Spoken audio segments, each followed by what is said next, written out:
Hello friends, a night of the seven kingdom का third episode आ चुका है और ऑनेस्टली बोलूँ तो मुझे ये एपिसोड स्टार्ट से एंड तक कुछ खास नहीं लगा।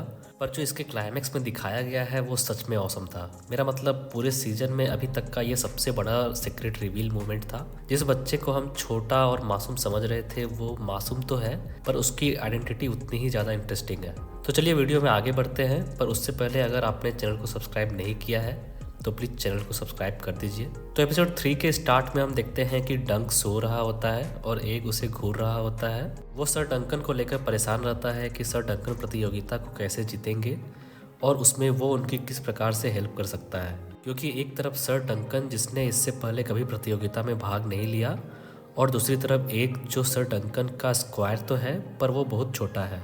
उसके बाद वो सुबह सुबह जल्दी उठकर सर डंकन के घोड़े के पास जाता है, उसका भरोसा जीतता है। फिर सर डंकन की तलवार लेता है और घोड़े को लेकर प्रैक्टिस करने जाता है। वो घोड़े के साथ प्रैक्टिस करने की कोशिश करता है पर घोड़ा उसकी बात नहीं मानता है। तो वो उससे बात करता है और बोलता है कि उसके पिता ने ये बताया था कि घोड़ों से कभी बात नहीं करना चाहिए, पर उसकी सोच अलग है। फिर वो बोलता है कि वो प्रतियोगिता में सर डंकन को हथियार तो दे सकता है पर मेहनत उसे भी करनी पड़ेगी, क्योंकि अगर सर डंकन हार गए तो वो अपना सब कुछ गंवा देंगे।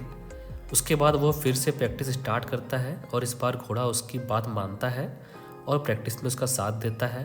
तभी वहाँ एक योद्धा आता है, उसका नाम सर रॉबिन राइजलिंग होता है। वो पूछता है कि क्या उसने ये घोड़ा चुराया है और उसके बालों के बारे में भी पूछता है, पर एक उसे बड़े अच्छे अंदाज में हैंडल कर लेता है। उसके बाद वो वापस डंक के पास जाता है। सर डंक सिलाई कर रहे होते हैं तो वो बोलता है कि ये काम तो स्क्वायर का होता है और खुद उस काम को करने के लिए बोलता है, पर सर डंकन मना कर देते हैं ये पूछकर कि क्या उसे सिलाई आती है, जिसमें एक ना बोलता है। फिर सर डंकन एक को सिलाई करने सिखाते हैं।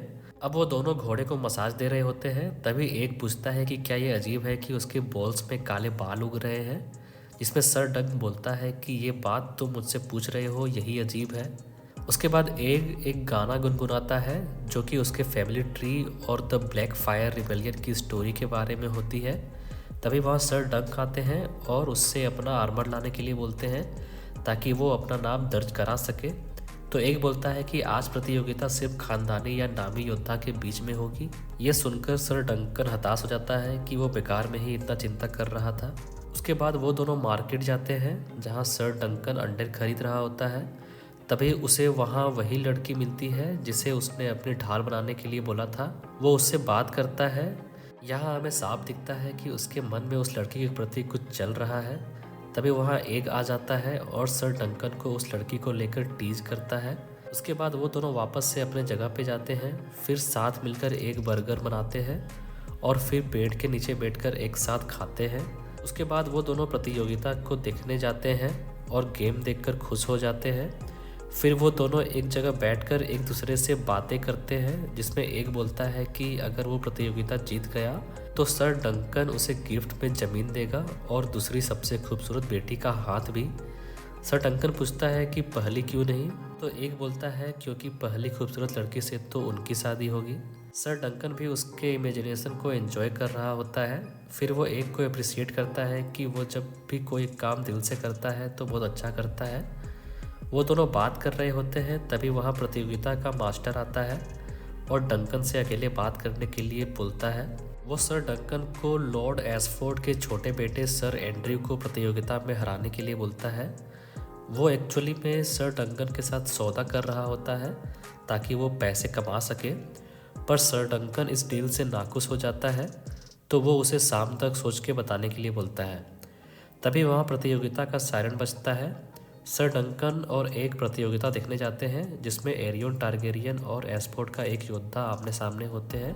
पर जब गेम स्टार्ट होता है तो गेम में एरियन चालाकी से सामने वाले पे हमला करने के बजाय उसके घोड़े पे हमला कर देता है, जिस कारण उसका घोड़ा और वो दोनों गिर जाते हैं। एरियन के इस बेईमानी को देखकर सभी दर्शक गुस्सा हो जाते हैं। एक आदमी तो एरियन को पत्थर से मार भी देता है। फिर सभी दर्शक बैरिकेड तोड़कर एरियन को मारने आने लगते हैं, पर सभी सिपाही और किंग्सगार्ड लोगों को रोकते हैं। एक इस नज़ारे को देख के डर जाता है और सर डंकन से वहाँ से चलने के लिए बोलता है। फिर वो दोनों वहाँ से चले जाते हैं। अब हम लायोनेल बराथियन को देखते हैं, जो कि हमेशा की तरह पीने खाने में और नाचने गाने में मगन रहता है। वहाँ सर डंकन और एक भी रहते हैं, जो कि लायोनेल बराथियन के गाने के बारे में बात कर रहे होते हैं कि क्या ये गाना सच्ची स्टोरी पे है या फिर एक मनगढ़ंत कहानी है। उसके बाद वो दोनों वहाँ से चले जाते हैं। फिर रास्ते में डंकन एक से उसके पिता के बारे में पूछता है, पर एक कुछ भी नहीं बताता है और बात को टाल देता है। फिर उन्हें रास्ते में एक औरत मिलती है जो उन दोनों को उनका भविष्य बताती है। वो डंकन को बोलती है कि वो एक महान योद्धा बनेगा जो कि लैनिस्टर से भी ज़्यादा रईस होगा। फिर वो एक का भविष्य बताती है। वो बोलती है कि वो राजा बनेगा और उसकी मौत गर्म आग में जलने से होगी, जिसे कीड़े मकोड़े खाएंगे, और ये भी कि उसे जानने वाले उसकी मौत का जश्न मनाएंगे। डंकन को उसकी बातों पे यकीन नहीं होता है, जिस कारण वो हंस देता है और वहाँ से जाने लगता है। तभी वहाँ रेमन फॉसवुड आता है और डंकन को ड्रिंक करने के लिए पूछता है, पर एक बोलता है कि वो पपेट शो देखना चाहता है। तो डंकन रेमन के साथ पीने और बात करने चला जाता है और एक पपेट शो देखने।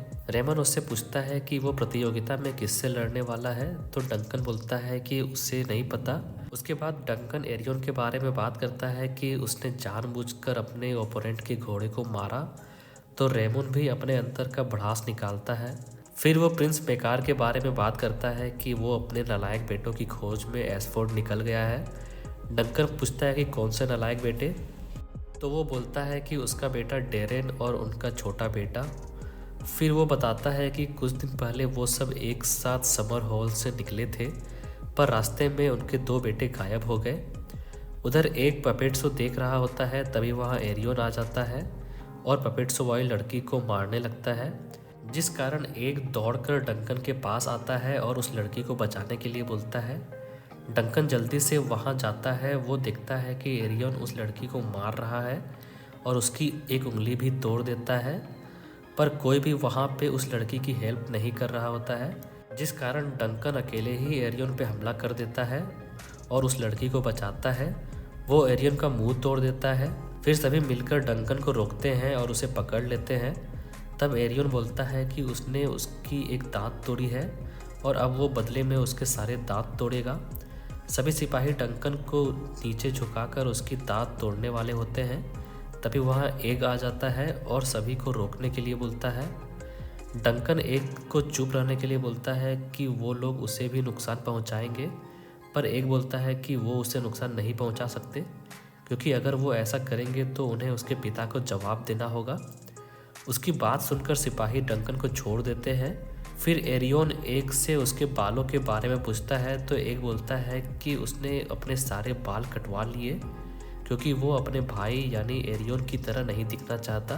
तो ये थी a night of the 7 kingdom के 3rd एपिसोड की स्टोरी। अगर आप इसके एपिसोड 1 और 2 की स्टोरी देखना चाहते हैं तो स्क्रीन पे दिख रहे इस वीडियोस को देख सकते हैं। आपको लिंक वीडियो के डिस्क्रिप्शन में मिल जाएगा। अगर आपको मेरी ये वीडियो अच्छी लगी तो वीडियो को लाइक कर दीजिए और ऐसे ही और भी वीडियोस को देखने के लिए चैनल को सब्सक्राइब कर दीजिए। तब तक के लिए धन्यवाद।